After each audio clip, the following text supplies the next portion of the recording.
Let's get started. My name is Kareem Patish. I'm a group program manager on the Exchange Mailbox Intelligence team.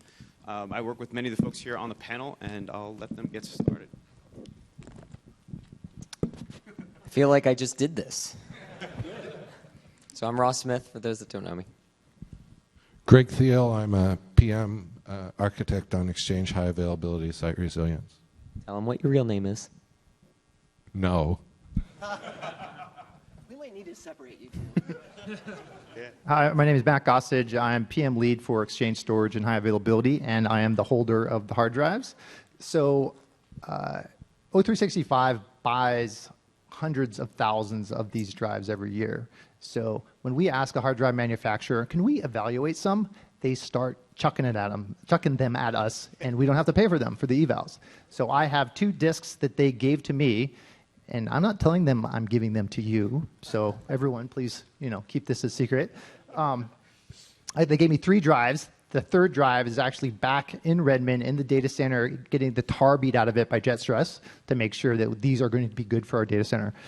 So the rules of this are going to be, I'm going to write down the name of the person who asked the question and kind of some indication of how good the question was. And then at the end of this, we'll probably take the top 5 questions and let you people vote on which questions you think was the best. How do you define a good question? If the question makes us nervous, if we're not able to answer it, if it is not in TechNet, those are the primary criteria of what makes a good question, okay? So let the games begin. All right, Scott Schnall, PM in Office 365 Customer Experience, and I know the guy with the hard drives.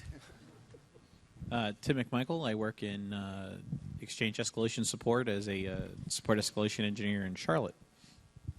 Abram Jackson. I'm a program manager for Exchange High Availability and Site Resilience. Todd Lutonen. I'm a program manager on Exchange Storage.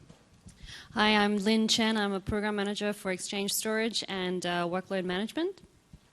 I'm Damon Gilkerson. I'm the engineering manager for the Exchange Store.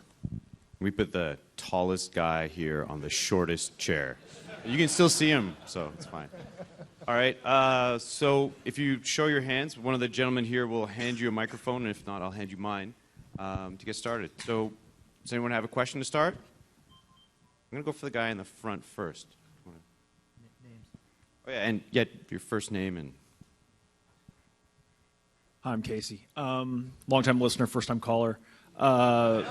So last year, Greg shared with us that Office 365 doesn't follow its own guidance and deploys CAS and storage separately, which is obvious, a different scale. But the question is also deploy SAS. SATA is mildly cheaper, given its scale. Does Office 365 deploy on SATA?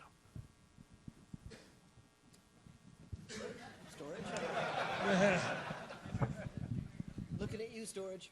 Oh, now I get up here and Lynn won't answer any question. Right. Absolutely, we will run both SAS and SATA in Office 365. We use them both.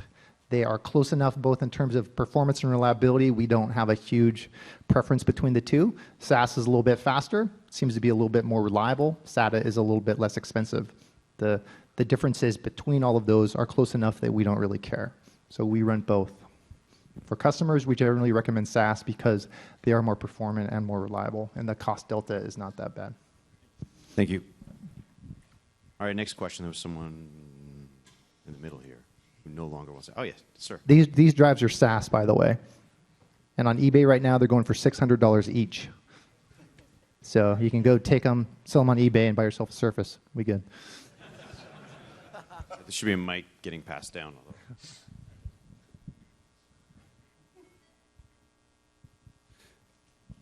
With our environment... Your name, please. Oh, Jason. Thanks, I'm Jason. from Cleveland, Ohio. Excellent.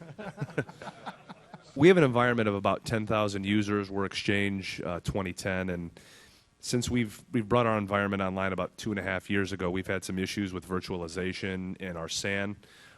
Just want to get some recommendations around... I'm not surprised. Yeah. And we're not either. Well, at least the Exchange team. But from a... I guess from a storage perspective, any recommendations in how we can recommend or work with our storage team to sell them on JBOD? So I would start by trying to make it not a storage thing. Basically, if you attack this problem and basically say it's a storage question, then the storage team is going to say, oh, we own storage, we need to be a part of this, we need to be the decision makers. But if you say, these are just the servers we need, and oh, the servers actually happen to have disks in them, and don't really put it as a storage paradigm question, I think you may have more success. I've seen several customers do this, where they basically just do not make it a storage question at all, and just have it be a servers that happen to have disks, and they get through that way. Yeah. Any other recommendations? That usually works. Yeah. All right. That's Another thing I've heard is run the numbers and show it to the CFO. Okay. One other thing you can do is you can make up stories that Exchange IO is really nasty and crazy hard, and it's going to destroy their SAN. So, do they have to make up those stories? Those are baked up. So tell them their SQL queries will time out if you run Exchange on the same storage device. Any recommendations if we do have our current SAN investment, if we have to stay with a SAN, are there any recommendations that you guys can give? Like a separate SAN for Exchange, or... So keep it simple, right? The problem in the SAN world today is, when you start talking about SAN, then you start talking about tiering, then you start talking about thin provisioning, and then you start talking about all these additional things on top of it. If you've got to be saddled with using the SAN, I would tell you keep it to simple RAID groups, simple LUNs. Don't try to be creative. You just need disk that performs at X in order to do Y. The other thing that, to kind of add to the panel, one of the things that some of my customers have been successful with is the Exchange team just agrees to take over all the storage management for their own machines. And the storage guys seem to be more than happy to let them do so because they think it's going to fail miserably. And meanwhile, you guys look like champions. So that might be an alternative for you in the political negotiations within your environment. Yeah. First one, if you can get a dedicated SAN for Exchange, that's one. If you can't get that, then get dedicated disk pools for Exchange within the SAN. Great. Thank you. Another question? Yep, here up front. I'll give you mine. Name is Edgar. So we have a backup team that maintains 2 vendor products for backup solutions. And we mentioned that our Exchange 2013 environment is going to be an IP-less DAG. And they came back to me that their vendor doesn't support IP-less DAGs as a backup model. So it kind of surprised me because that feature has been around for roughly a year or so, and I would imagine there would have been like partnerships between these vendors, which are pretty big names, and Microsoft to ensure that capability. So let's make sure that there's some things here. I just got done writing about this. So number one, this has really nothing to do with us. There were business decisions made by the third-party vendors to make a reliability on a name that we have said that since Exchange 2010 released, there's absolutely no reliability on this name built into the product. So architecturally on the Exchange side, there's very little we can do to alleviate that. And you are highlighting what is probably one of the number one conundrums when you start talking about deploying DAGs without administrative access points, is how do you take backups if you need to? So our answer is don't, right? Exchange native data protection should be perfectly sufficient at scale to do most of everything you need it to do when deployed along with the Exchange preferred architecture. You're referring to more than 2 copy DAGs, is that what That is correct. Right. Mm-hmm. Yeah, again, when deployed along the lines of the preferred architecture. But unfortunately, where you get to the commercial product, you either end up going with an administrative access point, so you have to go back to a name and IP address, or you need to get more creative with workarounds. For example, one that sometimes is successful is in the backup solution, taking the host file entry for the DAG name and pointing it at a single node. Tends to be a workaround that works. Whether or not your backup vendor will support that, I have no idea. But there are sometimes several ways you can kind of get around that if that's really how you want to deploy. Yeah, I guess in my situation it was budget constraints, and considering they own the storage to support backups and such, we kind of felt we would be able to kind of will lay on them to accommodate those storage needs. But yeah, I believe the tide's turning too, because especially with 2016 kind of coming out and saying now this is our preferred deployment. I think some of the backup vendors are now actively having that conversation and starting to move in that direction. Okay, yeah, because it seems like IPLS or this new clustering model is the way of the future, if you will. And I was just a little concerned about that model, and is it going to be adopted or not by these vendors? We also have a great product called DPM. Yeah. Well, for one, well, here, let me challenge you. So for one, what do you call it? Sure, our backup team doesn't support that product. But secondly, if we were to adopt that, that's still, let's say, a third of storage to accommodate. We have to accommodate. You're correct. Yeah. So you know for sure that your vendor hasn't updated or don't plan to update the software? Yeah, I mean, for instance, one of them is Avamar from EMC. I mean, yeah. Start throwing stuff under the bus. But then again, I mean, I would imagine they're a pretty big vendor, so I'm surprised that they don't have that. And the other was Symantec Net Backup. Yeah, Tim's got an interesting workaround, but I would just do a DAG with an admin access point, call it done. Sure. Yeah. We're not taking that away from you. We're just giving you another option.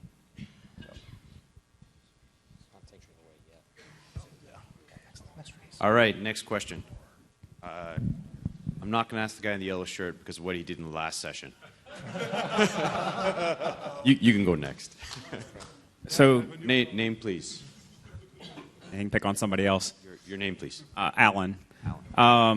Common theme, we're virtualized on a SAN. Our storage team maintains the SAN. Our mailboxes are tiny. I mean, average 60 megs for a user. Yeah, so really tiny. That's yeah. Wow.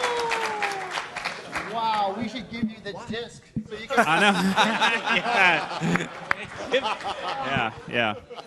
I want to know why they're applauding for 60 meg mailboxes. They feel bad for me. How much do you hate your users? Yeah. Well, it's an ice cream shop, so. So what they've considered, we're on flash storage, pure for the SAN. The SAN team maintains it all. But talking about cheaper disk, I know Ross might be against this one, but doing an archive and putting it on cheaper disk, is that a consideration? Can that be done, or do y'all recommend keeping it in the same SAN and storage, that sort of thing?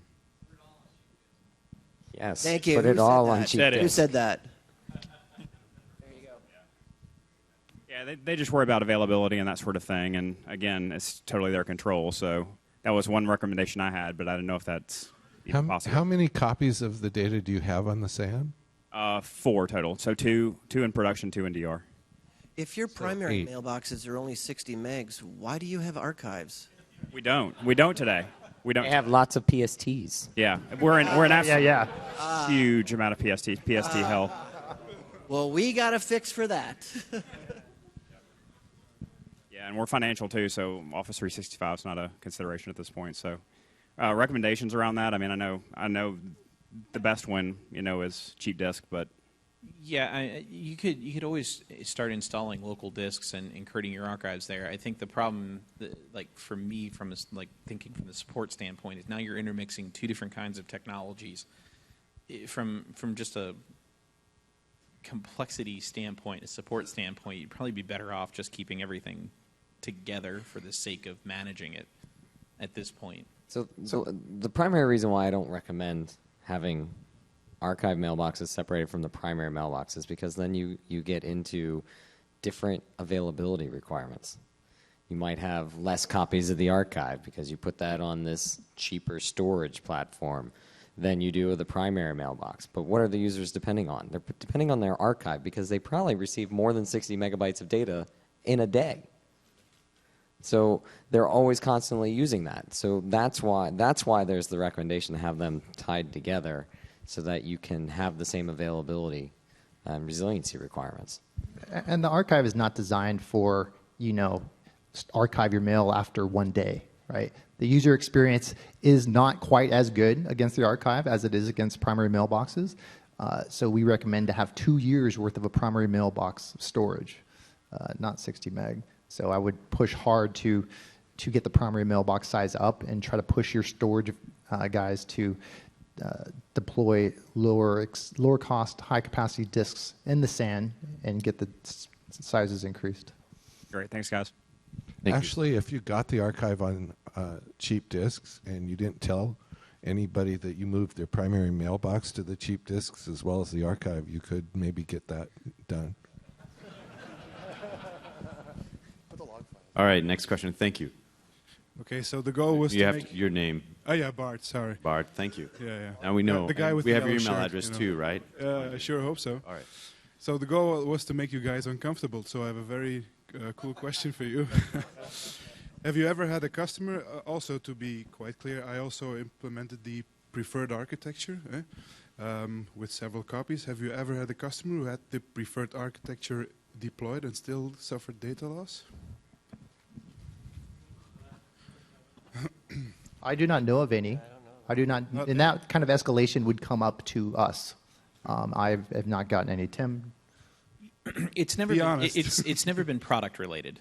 You know, we've had instances, not to a large scale, but for example, one of the examples I gave in the session with Abram today, we had a customer who had a regression in server hardware because of a firmware, and when they did their mass deployment of firmware, they lost 4 of 8 of their nodes all at one time.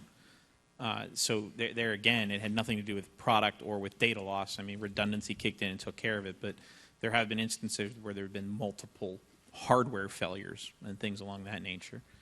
But I'm unaware of anyone that's deployed on the preferred architecture that's lost an entire DAG. Of course, in that case, the backup team would feel pretty smug about themselves because of the fact that they... Well, they didn't need a backup because they still had other... If the backups actually worked. Actually, that customer said all 3 of their backups were corrupted as well. I haven't had anybody following the preferred architecture as many stories as I can tell about people losing their SANs. Mm-hmm. Yeah, that's true. So, thank you. The scenarios that we've seen of someone applying a new firmware OS package to a large storage array network and all the data getting corrupted afterwards, it's disheartening. So that's one of the primary reasons we actually built the storage HA architecture that we did, is because of experiences like that in 2003. And Scooby. And Scooby pulling out the power of a SAN. Yeah. All right, there's a question here, a couple of rows back. Thank you. Yes. Hi, my name's Tim. Tim. Wondering the best way to use the calculator with public folders. If you're trying to kind of get them in there, do you just count them as? So there was this session called deployment. What was your name? Tim. Tim? Yep. Go ahead, dude. Damn. That's a good one. All right. Including public folders in the calculator. Special class of mailbox. It is. It's a special class of mailbox. For the most part, I look at mailboxes as public folder mailboxes as capacity allocation more than an I/O allocation for many scenarios. For the most part, because the users aren't constantly accessing them all the time. They're go in, get some data, and come out, right, as opposed to a normal user mailbox. So that's why I look at it more as a capacity allocation. And in that regards, you could conceivably build some model with utilizing the calculator today with a message profile, if you can figure out the amount of change that's occurring within this particular public folder mailbox, and apply that as the message tier to for the number of mailboxes that you'll have of public folders. I hear the squirm detector going off. I thought I saw a bead of sweat up there. I had to think it through, but I got an answer. Good question. Ross, are you working on the 2016 calculator? Yes, we will have a 2016 calculator. And there's some input right here, I think. It does sound like there was some input there. Yes. Thank you. All right. How many in the crowd would like to see public folders in the mailbox roll calculator? Damn you all. Put down your hands. While we're asking questions of the audience, we had some other questions that we wanted to ask you to get some feedback on other features. So, who has active DAGs, multiple data centers? All right, maybe 30%, something like that. Active passive. The rest of it. All right, 60%. And single data center. All right, and 10%. That's about right. Who has 4 data centers? Who doesn't have a DAG? One guy. All right, one guy. Who has multiple servers connected to a single SAN? No, I feel Have you heard of the term single point of failure? We used to talk about that in 2007. Should we remind people what it means?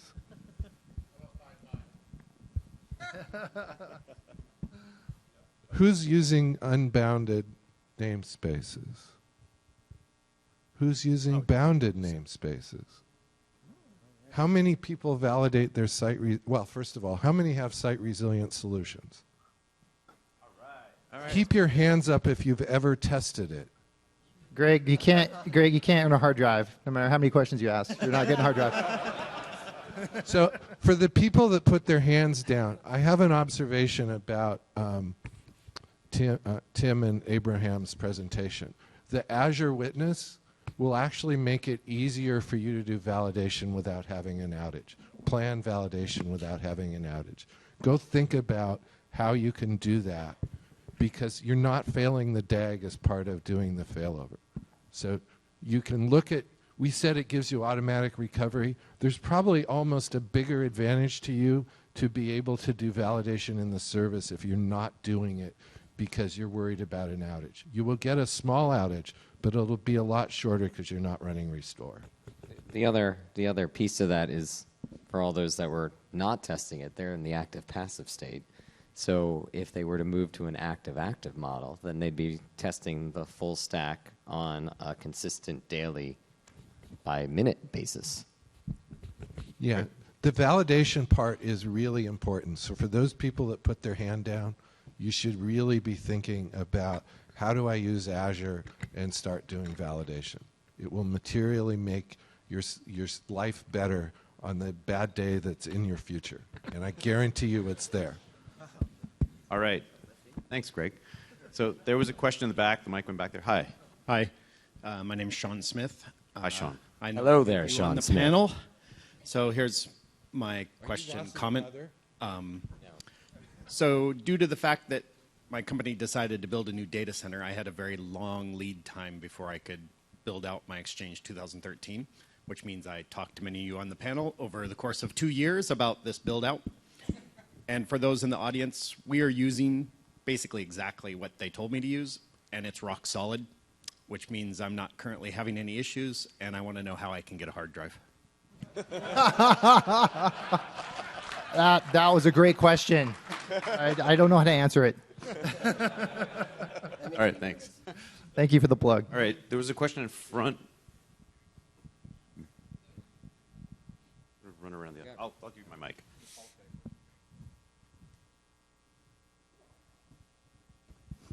Yes. Hi there. I'm Paul.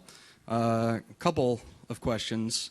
I had spoken with someone who did a presentation with you last year. I can't remember the gentleman's name. I had noticed on one database, I'm running 2010, about a little over 2 years now.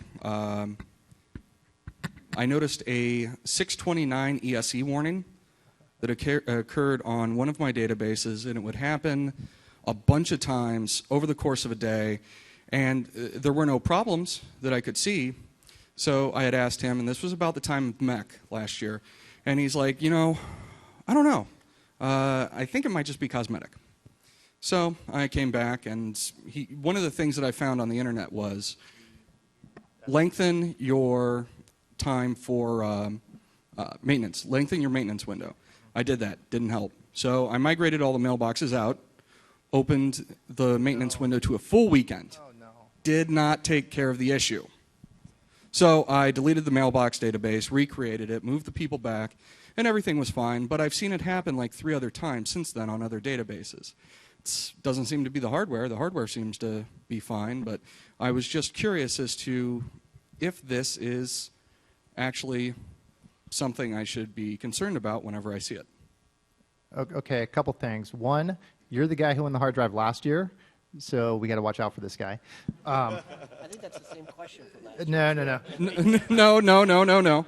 So what was your name again? I forgot. Paul. Paul. Or pain in the butt. So I believe the event 629 you're talking about is the maintenance has skipped over a number of pages within Right, there was a bunch of open blah, pages blah, that blah. couldn't be- You may need to extend your maintenance window to make the database performance better. So this is an event that a developer put in a little bit too energetically to provide context to users when the database is not running at its absolute maximum efficiency. Whether or not you have a performance issue, it's very, very unlikely. So depending upon what happens throughout the course of the time period before database scan or database maintenance runs against the database completely, there can be a lot of items that are deleted, database mailboxes that are deleted, and these events can actually be completely normal because the event will fire before database scan gets through the database and actually purges the content and cleans it up. So we actually have done work to eliminate this event in 2016. Good to know. Good question. And then the other one, and I do believe that I asked a couple of you guys this last year, but this is a very polarizing question, and this is a much larger panel. Every PFE I've talked to in the past has advised against this, except for the gentleman who ran the Shut the Front Door earlier this week, and that is Exchangeware antivirus running on the database, running against the database. And many of the PFEs with whom I've spoken to in the past have said, no, don't do it. And they had poor experiences with 2003 where something bad had happened. But considering the change with how antivirus is done in 2013 with EWS, and will 2016 even support it with EWS? How is... Yeah, the same things we support in 2013 will be supported in 2016. Okay. And you can see we didn't support the ability to run this inline antivirus in the process in 2013. Okay. Evil. Okay, so for us 2010 folks... Very polarizing for me. Sure, okay, so for... It's easy. No, we all agree. Don't. Don't do it. Run it at transport. Tim, how many escalations have you received over your career in terms of bad inline antivirus products causing massive database outages and corruptions? About on par with the number of SANs that go down. Yeah. Actually, there are a lot of them. We've seen them way back. I mean, it's historically it's been ever since 5.5 all the way through any of the VASP aware antivirus scanners that just weren't. You know, essentially you created the pipe and everything had to come out the pipe and go out the other side. And when something went wrong or it got stuck in the middle, you know, the irony of it now is that since we've kind of deprecated that, and a lot of customers are accepting like defense in depth strategy where they're doing gateway scanning instead of trying to do database scanning and on access scanning, the antivirus problem's actually shifted to file level antivirus now, where we're still continuing to see escalations as the antivirus packages get more aggressive and they also get more entrenched in the operating system. We're now seeing those types of escalations coming through and causing us issues along those lines. So, Sorry, you had one last follow-up or a totally different question. Quickly. Very quickly. So, recommending sticking with desktop and in transit. What if your desktop antivirus is terrible and they get something that uses Outlook? I actually had to deal with this earlier this week. It was using Outlook. It was sending out messages, some sort of exploited zip file that was sending out to everybody, and anybody who opened it would then be infected as well. So anybody who may still have it in their mailbox, I mean, everybody that we caught that we were aware of, you know, I did a discovery search, removed the items, but any other suggestions other than just detective work there? That's exactly what we do. Once the infiltration or the infection has been determined and the pattern of the message has been there, we start a search and destroy operation across the databases. to go and get it, which ironically in a lot of cases is what we had to do even when you had exchange-aware antivirus, because by the time the threat was detected, by the time the threat was patched, by the time the DATs were delivered to you, you were already going through a search and destroy operation anyway. You were already going through some form of remediation. So, but if you have a lousy desktop solution, are you not allowing USBs in your environment? Because that doesn't come through mail, right? Somebody plugs it in and you're dead. That is true. In this case, it was one that there just weren't signature files for it yet.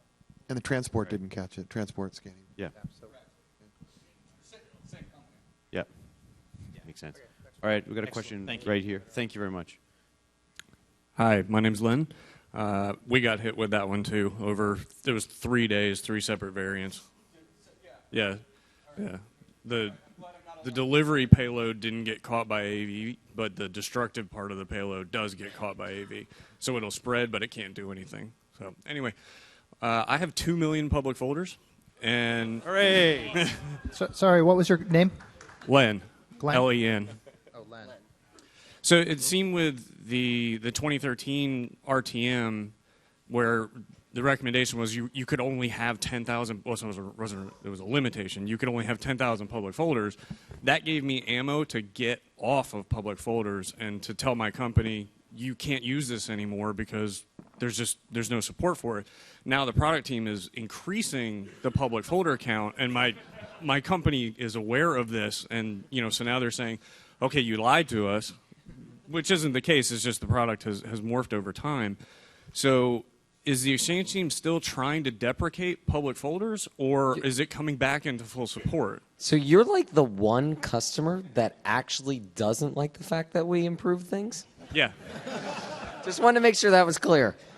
Damned if we do, damned if... So, because I want to get rid of public folders, and that gave me the ammo to force them into a different solution, and now I don't have that ammo anymore. So, I mean, the answer is no, we're not deprecating public folders. We re-architected the solution and finally brought them into the one replication model that we believe is the best story for Exchange data. And so we will continue to invest and make improvements to help customers that have scale issues, as Damon in his little Smurf chair can attest. Yeah, there's a lot of public folder improvements, as you probably know, in CU8, supporting 1 million folders on premise, 100,000 in the service currently, and more stuff coming along those lines. Can it continue so we can meet the scale needs of the largest deployments? So, thank you. All right, thanks. Please. I'm Praveen from LA. So a few questions, just yes and no answer would suffice, I think. In 2010, I saw there was I don't remember, it was a DAG attribute or database attribute that you guys included third-party replication attribute in there. I am so glad you brought this up. And I've been, since that day, I mean, my manager saw it or something. He's been saying, why don't you do storage replication instead of Exchange? I say, why? Right? So I've been fighting that. How many of you are using the third-party replication API? That's why. No. So I didn't ask my question yet. Matt, yes. An announcement. Are you guys including that attribute in 2016 as well? That attribute does still exist in 2016. Why? However, it will be the last release that supports it. We are officially announcing deprecation of third-party replication API. And the other, based on the same... Do you understand it's nowhere near as efficient as Exchange replication, right? I know. I didn't let him do this, but... Well, if they tried, they'd probably be one of 2 customers in the world that have probably used it then. Exactly. The other thing is, in 2010, you guys included block mode and file mode replication, which we could not control. In 2006, do we have that control or no? Why do you want that control? Same reason. They just want to force always to be a block mode. That's why the argument is storage will do block mode replication, but Exchange will flip between one another. We're not going to give you that dial. We're in control of that dial. It's based on how the system works. The notion of arbitrarily keeping in memory an infinite number of logs so that we can send it in block mode just doesn't work. Okay. And I think that's a fundamental misunderstanding between a log file block and a storage block. Yeah. Those two things are not synonymous with one another in terms of comparing the replication mechanisms. And if I would actually go back and make a deeper argument that the block mode behavior is based on looking at stuff in memory, and you don't really want to be stuck in the situation where you can't, in a sense, declare reset and start over. So fundamentally saying I'm going to hold on to memory indefinitely and every restart is going to use the same corrupted memory all over again doesn't make any sense in an HA solution. Believe me, guys, I'm fan of access deployment in default mode. I love it. If antivirus is causing so much issue, why not just say we don't support it on mailbox servers? It would be a lot easier for us to convince our CIO. We don't in 2013 or 2016. Yeah, we took it out in 2013. Yeah. Are you talking about file level antivirus? Yeah, File level antivirus we do support and do recommend. You just have to configure it right. Okay, thank you, guys. Thank you. Let's go to the back. Fellow in the green shirt holding his hand up. The first one with the green shirt. Okay, the second one. No. That's, no.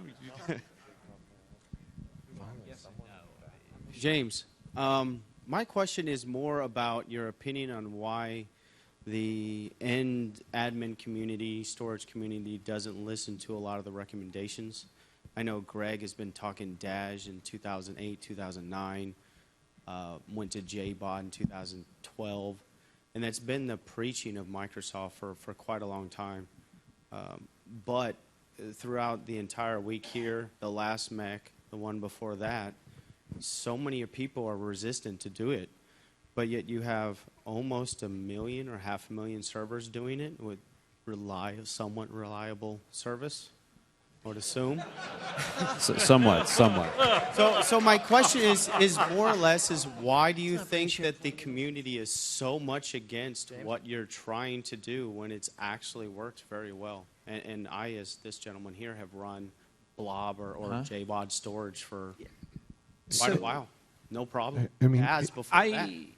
I have the luxury of talking to a bunch of different people through the support queues and seeing these designs come across my desk, and I've heard great, I hear great quotes, right? So one of the ones that came up in the last few weeks is, "We've spent all this money, and by God, we're going to use it." And it points to, you have that to everything we have runs on SAN, so you will too. To just as Kareem said, it's like religious in the environment. You're having this debate, and it's just like deeply rooted. And sometimes it's like politically deeply rooted. In other words, the storage guys just see it as an affront to their domain when you start proposing stuff like this. So I can't even always say that it's a technical argument that we're having, especially when we're looking at these designs, as much as it's just entrenched in the politics. And you hear that kind of throughout here. The security guy, the storage guy, the network guy. What the requirements are designed around what it is you have, not what it is you should have, if that makes sense. And I don't know if anybody else has. So there's an internal twice-a-year meeting called Tech Ready that's held for Microsoft Field. I've been going to the Ask the Expert session of that basically for the last 10 years. And what I will say is over that time, the first 2 or 3 years, when 2007 came out and we started saying DAS, there were a lot of people come in and say, "Oh my God, why are you saying that?" About 2008 or so, they stopped coming in and asking, "Why are we saying that?" And this conversation went back to what the gentleman asked a little while ago. How do we agree with you now, how do we get our customers to do it?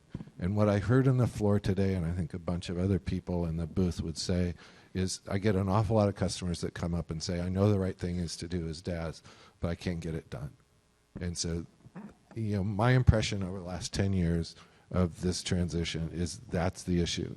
And conversations like we had from earlier about how do you convince people to do it is the way to go. And the one that I kind of would offer is find a way to ask for forgiveness rather than permission. So another aspect to this is a lot of what we try to do is build our software so it works fantastic in O365 and in the cloud, and take what we've learned and the features that we build and allow on-premises to take advantage of them. Cloud services use JBOD storage, right? You do not see Google and Amazon and us having petabytes and petabytes and petabytes of data on really expensive storage. The COGS model doesn't work. Everyone would go out of business. So you can benefit from the work that we do to make low-cost storage very highly available and very performant with Exchange, because that's what we have to do to make our service work. So that's the way I would like to think about it. And if you can go and design a storage system for Exchange that provides high availability, isolation, good fault tolerance, no single point of failure, large mailboxes, low costs, and do all that in the SAN, then great, amazing, right? But we have found that that's really, really, really hard. And we can do it much, much easier with the JBOD storage approach. Thanks. There was a gentleman at the back with a question. Yes. Yes, I'm Bill Benson. I'm an exchangeaholic. Welcome. Thank you. Welcome. Thank you. I appreciate 0 days sober. I appreciate the support.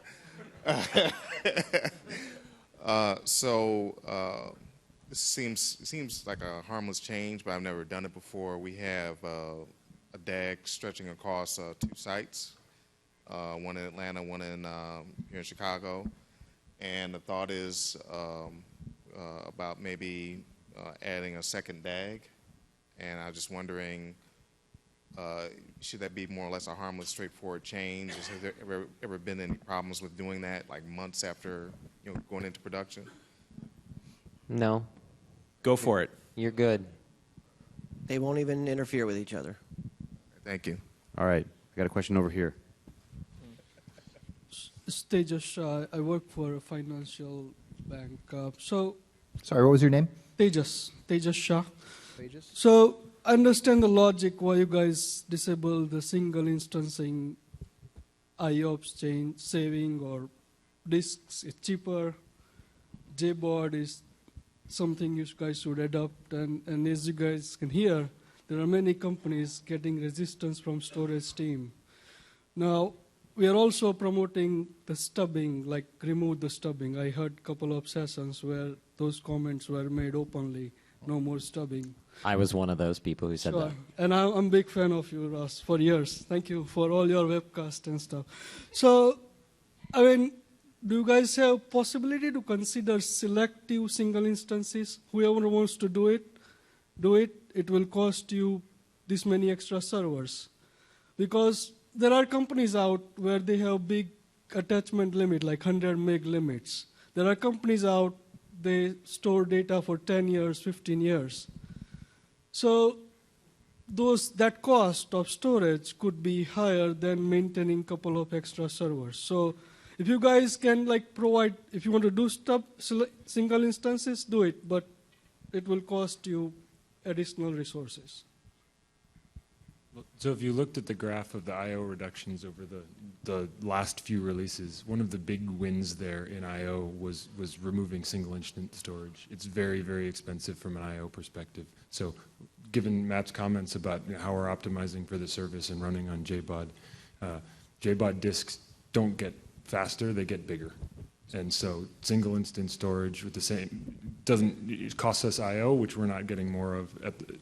But the other thing, and I'm surprised you didn't answer this first, Damon is the engineering manager for the storage, means he writes the code in the storage engine. And when we removed single instancing, how many 100,000 lines of code were removed from the store process? And every line of code can have a bug in it, right?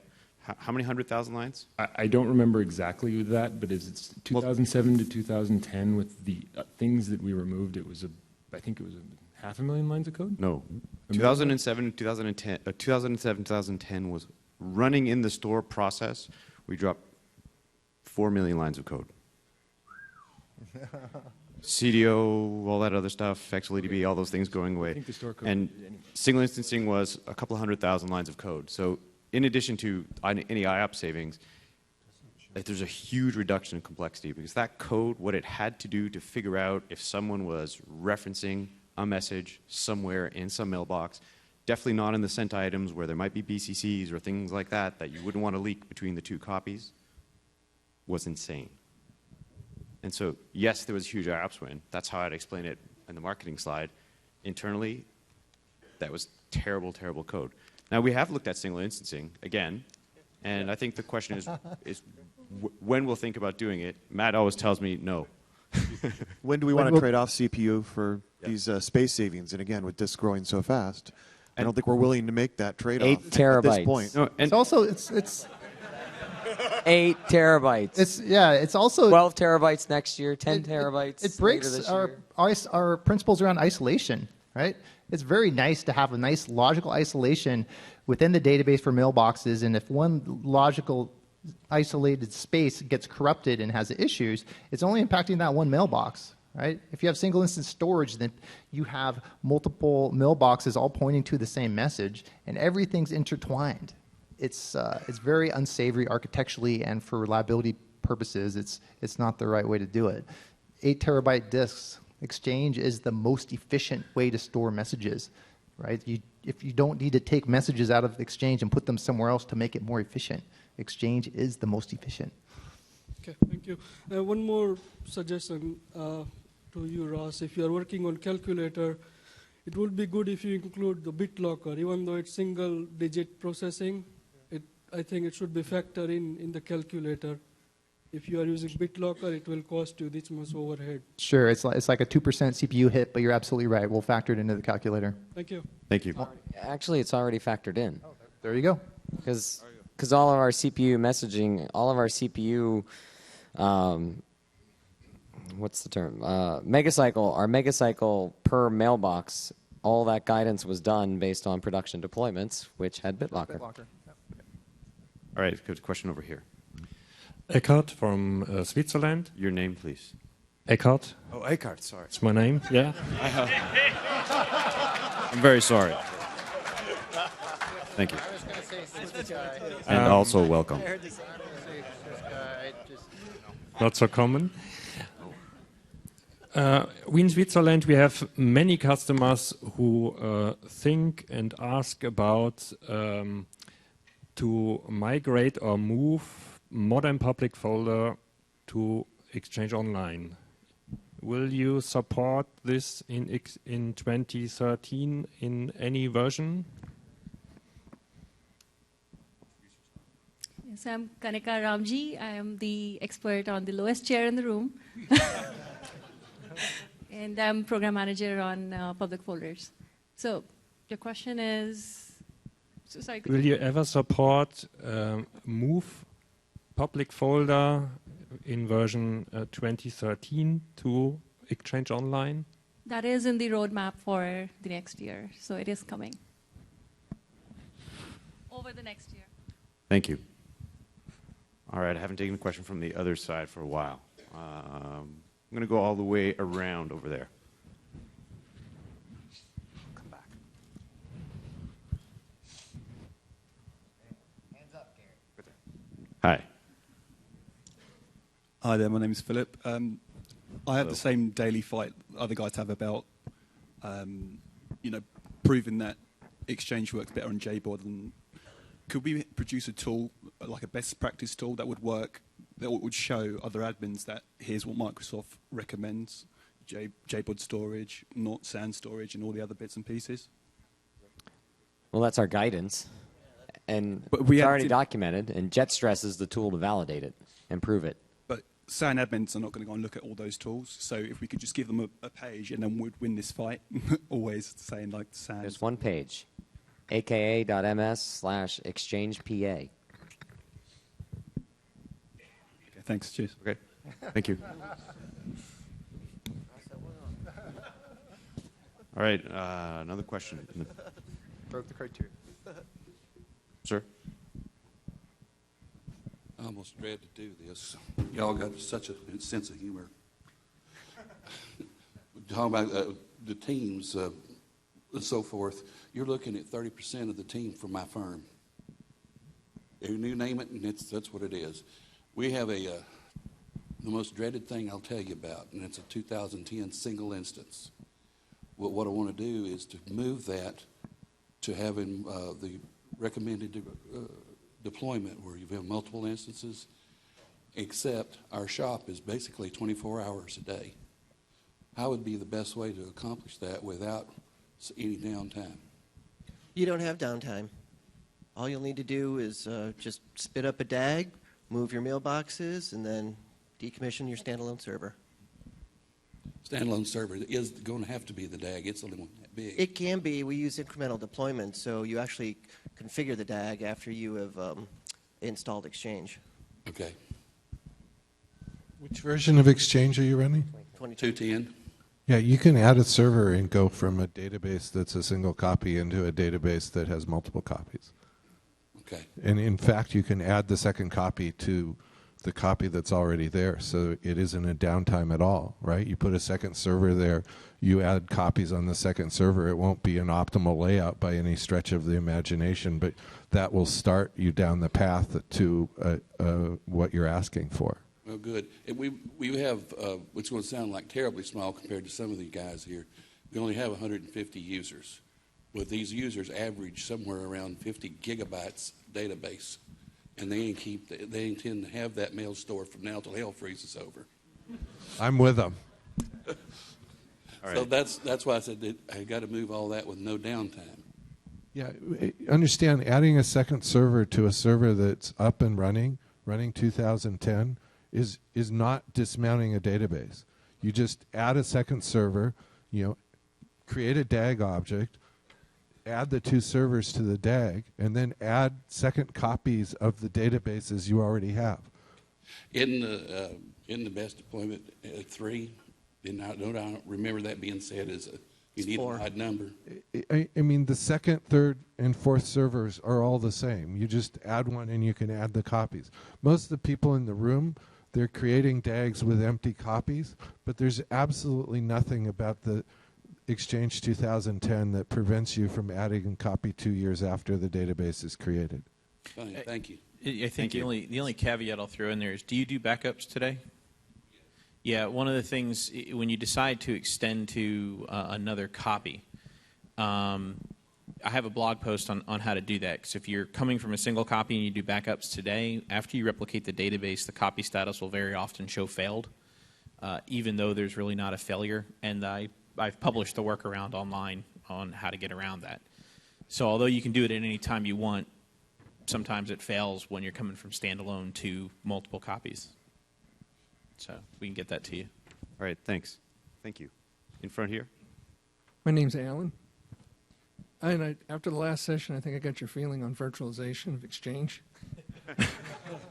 But I was curious, in 2016, will it be supported to have a mixture of physical and virtual in the same DAG? It's supported today. Okay. It's been supported since 2010. I thought so. I just wanted to make sure, even though you guys do not recommend it. I think don't like it. I think the caveat. I think the only caveat there is pay attention to our guidance on EHLO regarding disk block and sector size. A lot of times when we find the mixed storage, you see the mix and block sizes between 512 emulated and native 4K drives and things like that, which can throw block mode off. So although you can do it, there are some parameters you have to work in to make it work. Throw block mode off in 2010, but 2013 works fine. All right, we've got a question over here. My name's Dave. Just wondering if you guys see any correlation between the big push going to JBOD storage and EMC not being here as a vendor? No comment. That's squirming. We're squirming. Bravo. That's one for Kareem. He deserves a T-shirt. Didn't say the magic word. I thought someone did. Didn't somebody, though? I thought he said JBOD. That's not the magic word. I'll let you know at the end. Give you shirts at the end. All right. Microphone 2. Yes, sir. My name's Gary. Hi, Gary. Hi. Hi, Eckhart. Really sorry. Since the question was brought up about public folders, thank you, Ross. My question is... Thankfully, Kanika is now here, so I don't have to field it. So, Kanika, since you've now stated that public folders aren't going away, modern public folders supported in the tenant and so forth, where are you with finally someday providing more reporting and functionality for administration of content in public folders that we've been screaming I am about now for so glad she's here. 18 hours, 13 years. Just a moment. Thank you. Did I make her sweat? That's what I want to know. Thank you, and I really need a chair Can you now. stand up? All right, now I'm the highest expert. Yes, so if by administration of content, do you mean usage reporting, like how your public folders are being used? Exactly. Yes, so that is also in the roadmap. I don't have a timeline, but I can tell you it's coming over the next year. Yay! Thank you. All right, while I'm here, are you, as a speaker, are you even allowed to ask a question? You can't win the drive, but you can ask a question. Anybody else with a question? For the record. Just curious, and my name is Jeff. Hi. Where are you from? It's a secret word, yammer. Is Exchange ever going to be supported on NFS? Thank you. You know, that was almost going to be the other joke I was considering to put in my session. For the one guy out there that would have raised, how many wanted on NFS? That's what I thought. No.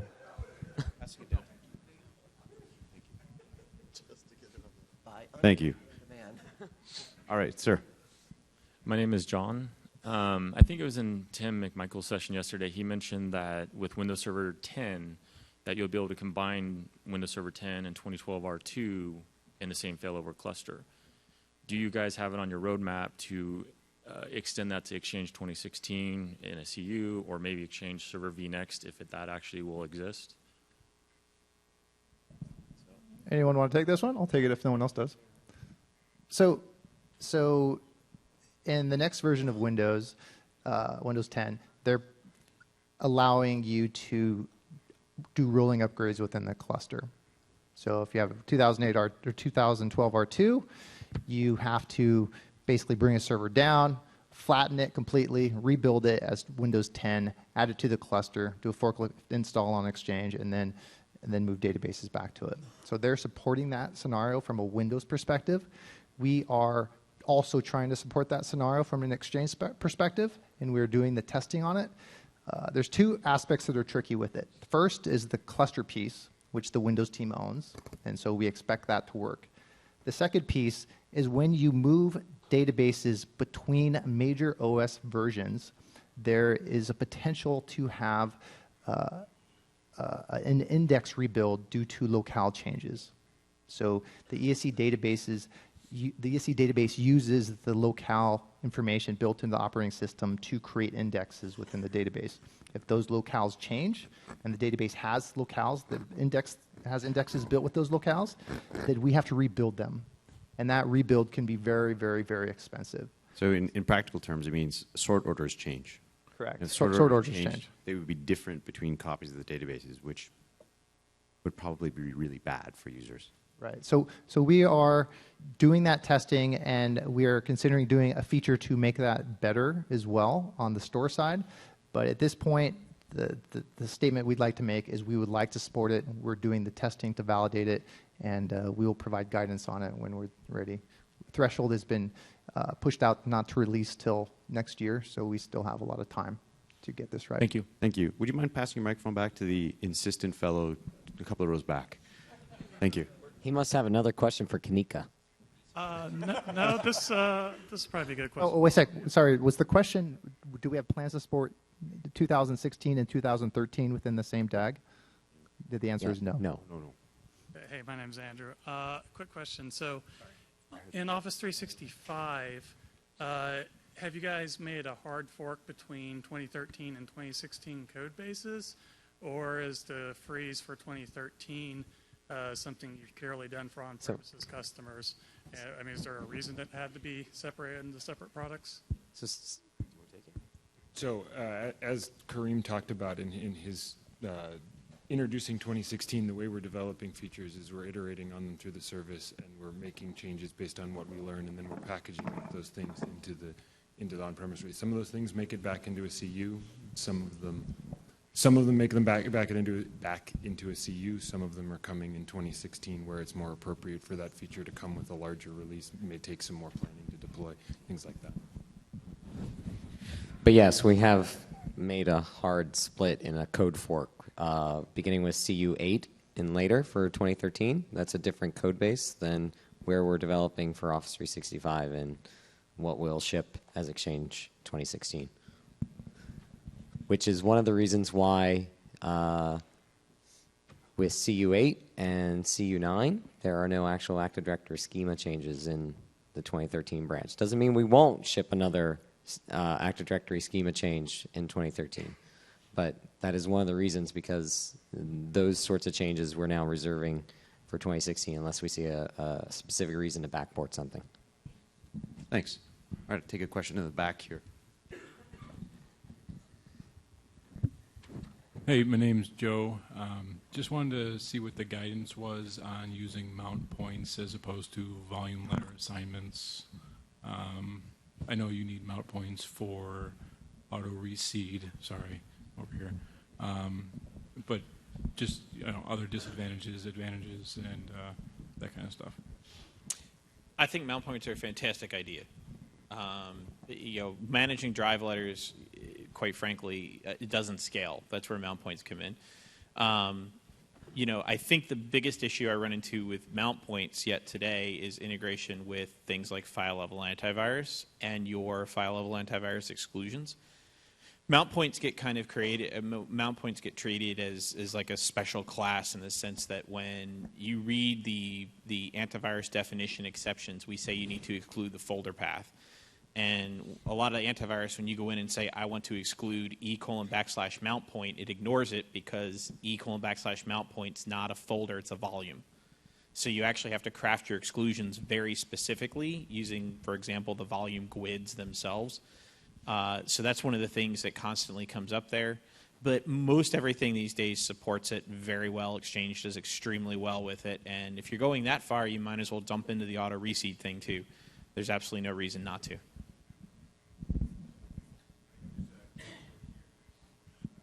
My name is Jeff. 6'3", 265. Fred Flintstone? Okay. I have a question slightly off topic, or maybe off topic. With all the love for public folders, has there been any thought about a migration path from a public folder infrastructure to SharePoint?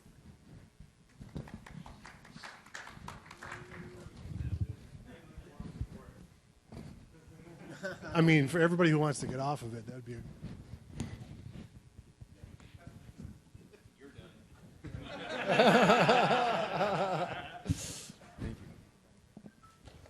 We're not looking at a migration path to SharePoint, but what we are looking at is enabling individual folders to be migrated to groups which have the connection to SharePoint. So you should be able to kind of do that. Yeah. We're looking at enabling the groups migration path, not the SharePoint. Thank you. All right, there was a question in the back. Yes. Hi, this is Jason from Phoenix. I had a quick question about hub transport availability. I ran into an issue. I work for a large-scale CDN, and my hub transports would get annihilated by spam like certain days of the week, and the only thing I could do to thwart it was to put some postfix servers in front running gray listing, and I was curious if gray listing was ever a feature you guys would consider on the hub transport. Todd? Features of edge transport, not of hub transport. Yeah, of edge transport, I mean, sorry. Is it currently a feature in 2016 or?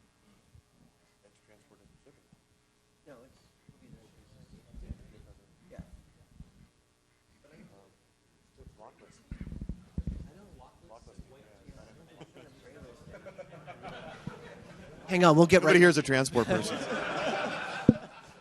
It seems like it's a 5 years removed. Right. If you wanna drop me an email afterwards, I'll find one of the transport guys and we'll drop you a response back. Your email address is? rossmith@microsoft.com. Yeah. ROS. Brian.day@microsoft.com.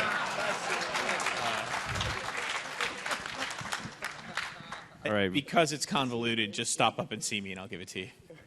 All right, we've got another question over here. Yeah. Hi, my name is Glenn. Oh, jeez. Hi, my name is Glenn with government. We have a large large user database, and we're quite happy with having Exchange on-prem based off a lot of our rules and everything else, and all the work that you guys have done with resilience and high availability, and now Exchange 2016. Will you keep Exchange on-prem instead of eventually going to force us all to have to move to the cloud? So, I guess I'll answer this. Kareem's busy. Hey, Kareem, is that I you? guess I'll answer. Hey, so come on. I heard So- a version of the question was, are we going to force everyone to move to the cloud? Was that the question? Did I get that right? Yeah. We're just about to ship Exchange Server 2016, which will have the lifetime of every one of the products we've ever shipped before. How long do our products stay supported life cycle usually? 10 years. 10. So in 2023, let's have a conversation about whether we will force everyone to move to the cloud. Fair answer? Fair. Thank you. All right, there's a question all the way in the... well, you already asked a question. I'm going to give one to someone who hasn't asked back here, and I'll get back to you later. Hi. Hi, my name is Brian. I just got a quick question about the Exchange calculator. The calculator works really great when you create a new DAG, but I'm just wondering if you can add an option where you can expand that. If you want to expand the DAG and add more servers and create more database in a DAG, if you can put numbers into that so you can create really nice layout for the database and all that. That's really just rerunning the calculator. Well, the layout is great, yeah. I mean, you can always extend a DAG. The problem, though, with adding new servers to the DAG is that ultimately the copy layout has to shift across the entire member pool to ensure that you don't create a isolated failure domain of that new set of servers. So you can definitely do that. It's a lot of work to reconfigure everything and reshift. The calculator would help you just by running in the new distribution, and it will tell you where the copy layout should now be architected to. Yeah, well, that's what I ended up doing, just manually, just figuring out, for additional 70 databases that we created to, where the databases should go to. So, but I thought it'd be easier if you added some features for that. But well, if you take an example, if you have 4 servers in your DAG and you move to 6 servers in your DAG, if bound sites or whatever like that, you need to move 50% of your database copies, and the requirements calculator will tell you exactly what you should be moving to do so. It can't fix your failure domain for you. You got to move the data, so it'll tell you where you need to move it. So the option doesn't help very much. okay, thanks. Kareem, one more question, and then we'll give away the drive. Yeah, there was a gentleman down in front. Yep, I got it. Hi, my name is Matt, and currently running 2010, looking at 2013 or 2016. If we follow the best practices and go Why wouldn't you? backupless, how would we handle the potential need for doing a GLR type restore? Granular level restore. Should a user's mailbox get wiped out by something? So there's a few things, right? It really depends on what the nature of the wipeout actually is. So in almost all cases, if you're sizing appropriately, you're using the dumpster, and you're using single item recovery, just about all the deletion scenarios and the modification scenarios can be handled with that. Folders Right. don't come back, though. That's the problem, right? Bingo. So yeah, and I highlighted that in our session with Abram this morning. Is the questions come up: when have you actually done a lagged recovery? And probably the only time I can remember doing a lagged recovery was because there was a C-level user who could actually compel the exchange guys to do it, and because they clicked on the top-level folder, emptied the recycle bin, and then very quickly figured out that when they recovered their items, it didn't put it back in the folder that it came from. So they didn't want to have to go through sorting it. And that's what you'll end up doing. You'll end up finding the lag that suits you, right? In other words, how far back are you willing to go? 14 days recommended, 21 days, 30 days. Again, You can only go 14 with the lag. 14 total? I thought you could go longer now. No, 14 with the lag. Oh, okay. Look at that. Learn something new every day.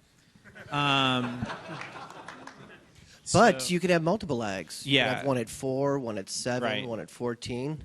I just talked to a customer who's doing that specifically so they can have a little bit more flexibility for restoring mailboxes.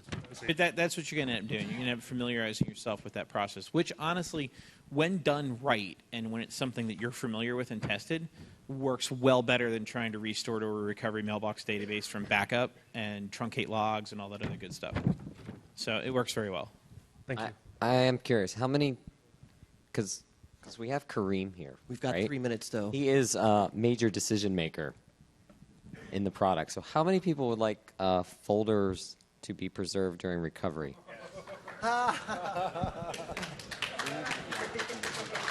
That's like 10%. Put your glasses on. Put your glasses. There you go. No. Their hands are all down now. I think Ross just won a drive. All right, so Matt's going to go through. We have do we pick a top 5? Yeah, so I have picked a top 5.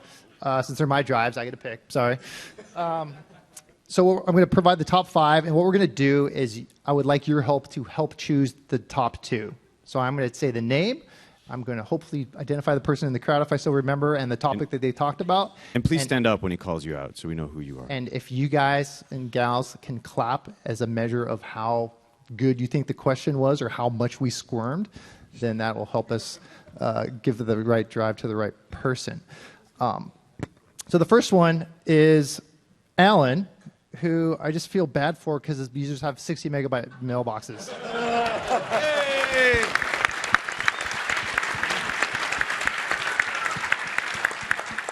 I want to go into one of our data centers, get a truckload of drives, and just drive them to wherever he is. The second, okay, so got that. Thanks, Tim.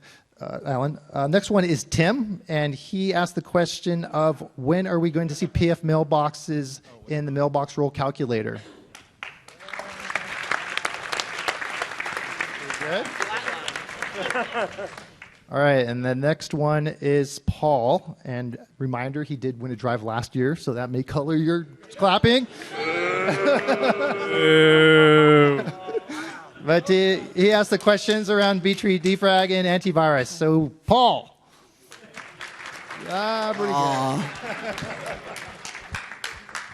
All right, the fourth one is James. James is the gentleman who asked us a question on why are we still pushing JBOD hard, and we've done it so long, and some people think we're not successful at it, so I appreciate the pressure. So, James. And the last gentleman was, I couldn't quite get his name. I thought it was Aegis. He asked us questions around stubbing. So, Aegis.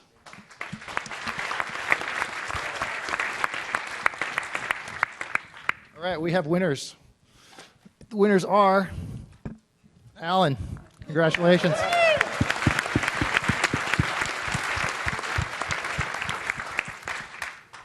And Tim. Wait, whoa. Does that mean I actually have to do the work now? If you guys could help me out, if you could take a selfie with the disc and you and send it out on Twitter, that would be awesome. Thank you. All right. Thanks, everybody. I got one more thing, completely arbitrary. I'm going to give it to Bart. This is Tony Redmond's book. Thank you for asking hard questions too. It'll probably cover Thank you that for coming. double default gateway thing.